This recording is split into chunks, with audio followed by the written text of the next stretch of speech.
About a year ago, Apple let us in on a little secret. They don't usually do interviews, and they certainly don't talk about future projects, ever.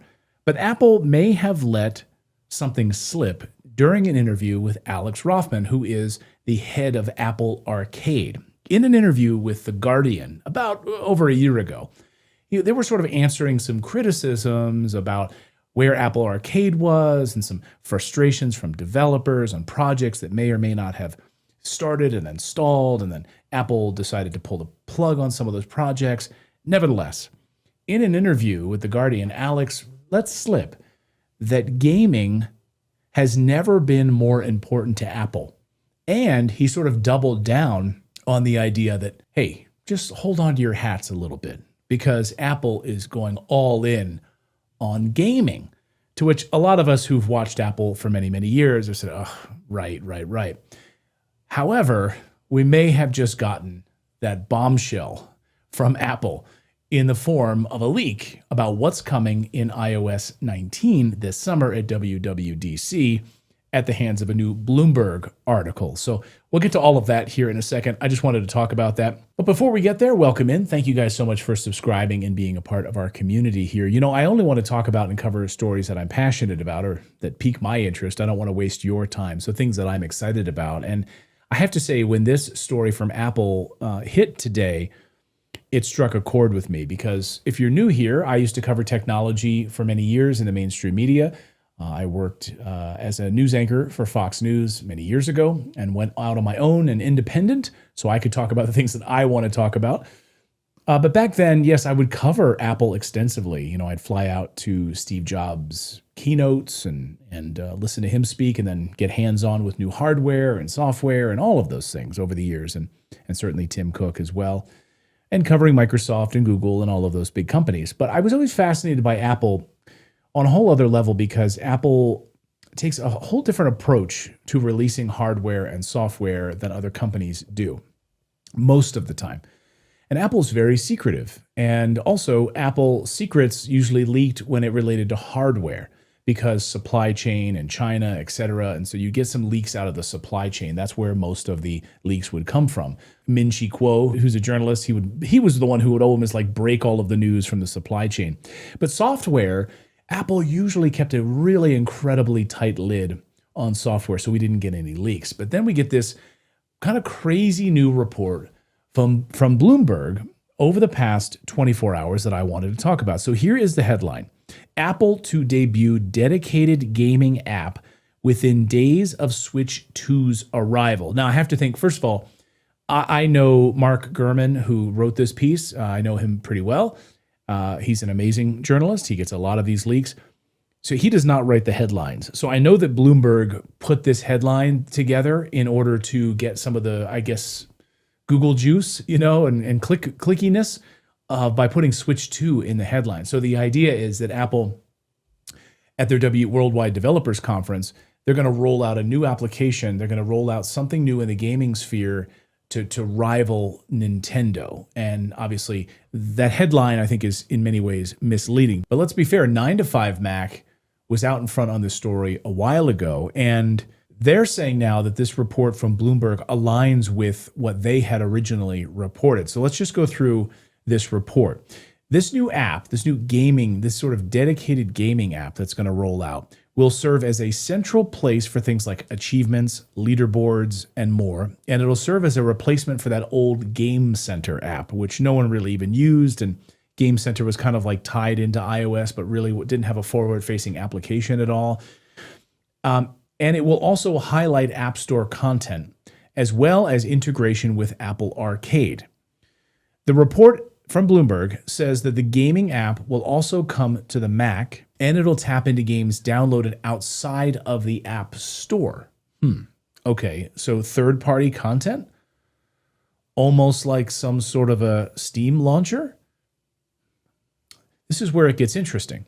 So again, from 9to5Mac's original report back in October, I'm just going to read 9to5Mac's report here. According to our sources, this app will have multiple tabs, including a Play Now tab, a tab for users, games, friends, and more. In the Play Now, users will find editorial content and game suggestions. The app will also show things like challenges, leaderboards, and achievements. Games from both the App Store and Apple Arcade will be featured in the new store. The app will also promote special gaming events and information about important updates. In addition, Apple is reportedly experimenting with some kind of integration with FaceTime and iMessage, similar to what we're seeing now from Nintendo in the Switch 2 with Game Chat. Possibly, they say, 9to5Mac, to help players communicate with each other while they're playing. The company is also exploring letting developers provide mini games based on app clips. Separate thing. We don't need to go into all of that. And then earlier today, Apple has acquired RAC7, which is a game studio behind the game Sneaky Sasquatch, which I have to say, if you've never played that game, I love it. I love Sneaky Sasquatch. My kids love it. Whenever I look over and we're just kind of killing time on a bus or something like that, when we're traveling, my 12, 13-year-old daughter, now she's 13, she just turned 13, will be playing Sneaky Sasquatch on her phone in Apple Arcade. She loves it. And she's constantly in there. And then my little girl, she'll bring out her iPad on Apple Arcade and play Sneaky Sasquatch. It's a family-friendly game, and it's a lot of fun. The music is really fun, and it's hilarious, So anyway, they just acquired the game studio behind Sneaky Sasquatch. Will we see more games like this? Of course we will. So Apple is going to announce iOS 19 and Mac OS 16 at Worldwide Developer Conference next month. And that'll happen on June 9th. Of course, perfect timing for the Switch 2. So there will be a dedicated app for video games that will exist separately from the App Store. And it will launch as part of iOS 19. And it will be like a dedicated gaming hub for all of your games. And according to Bloomberg, will allow them to also have dedicated or third-party games. So this is fascinating. And Apple has really, I think, doubled down over the past few years on gaming from a silicon perspective. I know you can say whatever you want about Apple Arcade, and I don't think we really even have true numbers from Apple Arcade yet, like on its success. Initially, the success of Apple Arcade came from them giving it away as part of bundles. Like they were throwing Apple Arcade in for, I think, like 3 months for free. So initial numbers surged, but it's, $4.99. It's like $5 a month. And so it's kind of buried inside of the Apple One bundle where you get Apple Fitness, you get Apple Music, you get something else. I think there's another Apple service that you get, and then you get Apple Arcade as part of this like Apple One bundle. So that's what I pay for in my family. Apple Music, we use Apple Fitness all the time in our house. My wife is like crazy with all the Apple Fitness classes. I'll do yoga classes, I do rowing classes through it, but it's all bundled in there. So it's hard to break out the numbers. Like what is the Apple Arcade number inside of everyone paying for an Apple One bundle? Oh, you also get iCloud storage as part of it as well. So we don't really have numbers. We have some like third-party guesses as to its success. And there are certain games where you see monthly active users in the hundreds of thousands for like chess, for games like Sneaky Sasquatch, and some other just basic mobile fun, like mobile games. You're getting like, 100,000 to 200,000 active monthly users in those games inside of the iPhone and iPad and Mac OS. So to have a dedicated gaming app, I almost look at it as sort of like a gaming launcher.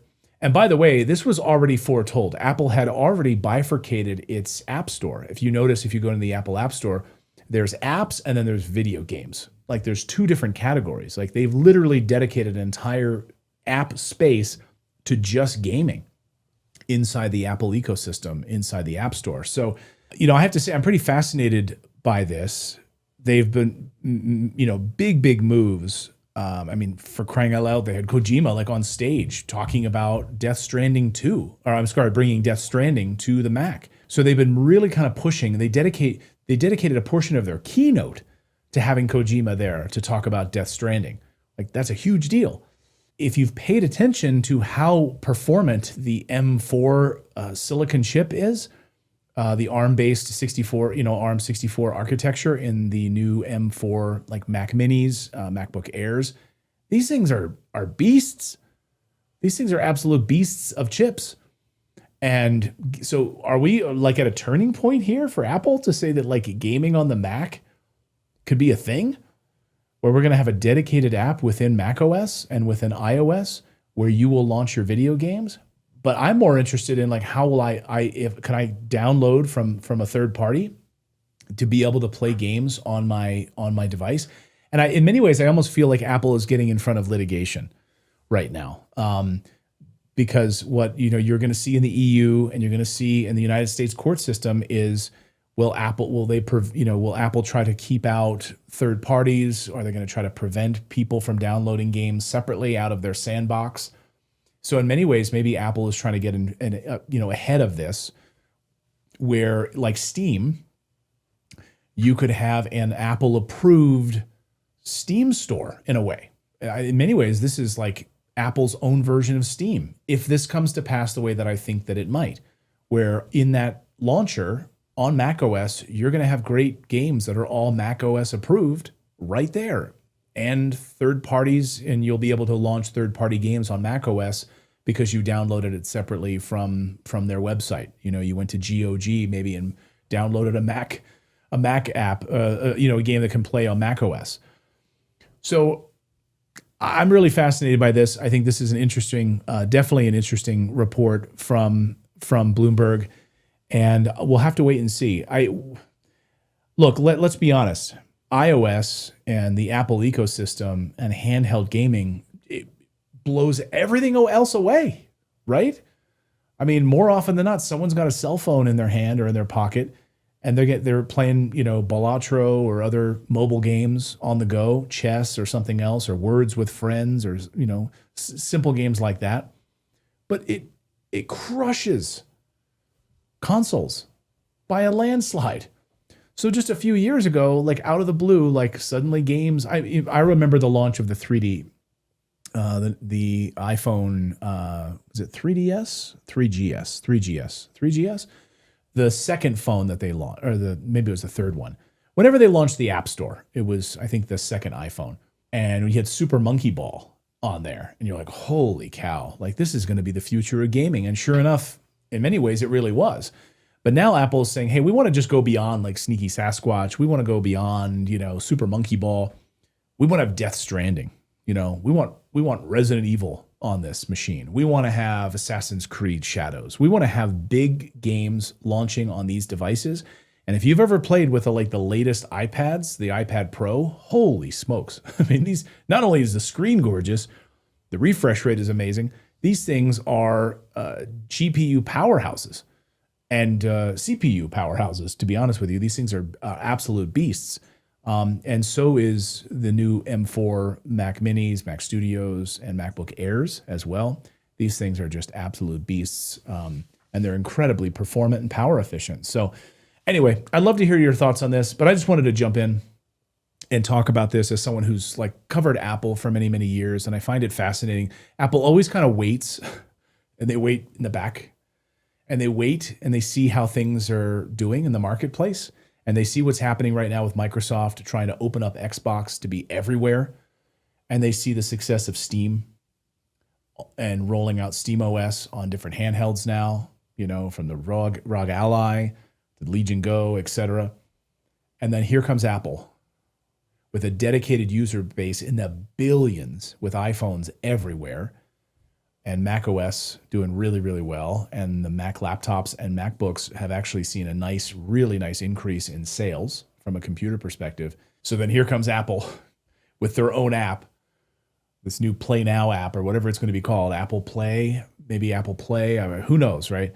And I'm also curious, like, how is Apple Arcade going to integrate in all of this? But this is the beauty of like trying to, I love this kind of stuff, kind of playing the mental rumors game right now. But we'll see on June 9th when Apple makes the announcement at Worldwide Developers Conference, like how, is Apple going to sort of swoop in here and become like suddenly blindside everybody? Also, what about the Apple TV? I'm sorry, I just keep going. I'm like, I have Apple TVs connected to the different TVs in our house, and I use it all the time. It's my favorite way to like watch MLB, YouTube TV, all those, different apps. Will Apple TV have a dedicated Play Now app built in? And will they really push like their own controller support? I don't know. All of these questions. Anyway, I'd love to hear your thoughts on this. Drop me a comment below. Thank you guys so much for subscribing, being a part of the show here. Really appreciate it. And by the way, I've got a video coming up. I finally finished my games room. Yes, all of the construction, everything is away. All of the games are in place. All the consoles are hooked up. So I'm going to do a whole behind the scenes video here of my games room and how it's all come together, because a lot of you were asking for updates on all of that. So we finally moved in. Everything is done.